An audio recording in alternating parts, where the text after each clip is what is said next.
Big boss मराठीच्या 5व्या पर्वात लोकप्रिय social media influencer Dhananjay Pawar आणि गुलीगत किंग सूरज चव्हाण यांच्यात चांगलीच मैत्री निर्माण झाली होती.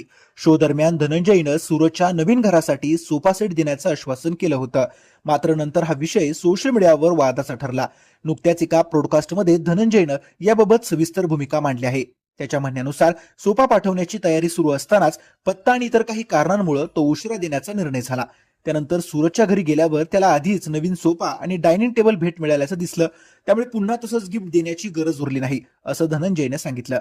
यानंतर सोशल मीडियावर अनेकांनी धनंजयवर खोटं बोलल्याचा आरोप केला. यामुळे त्यानं सूरजला सत्यता स्पष्ट करणारा व्हिडिओ किंवा स्टोरी शेअर करण्याची विनंती केली होती. मात्र तसं झालं नाही. त्यामुळे गैरसमज आणखीनच वाढले आणि स्वतःची बाजू मांडण्यासाठी धनंजयला स्वतंत्र व्हिडिओ शेअर करावा लागला. धनंजयनं पुढे सांगितलं की त्याचा उद्देश कधीच खोटं बोलण्याचा नव्हता, फक्त नेमकी परिस्थिती लोकांसमोर यावी एवढीच अपेक्षा होती. मात्र हा गैरसमज दूर झाला नाही आणि त्याला सोशल मीडियावर मोठ्या प्रमाणात टीकेला सामोरं जावं लागलं. या संपूर्ण घटनेनंतर सूरजबद्दलचा विश्वास कमी झाल्याचंही धनंजयने स्पष्ट केलं.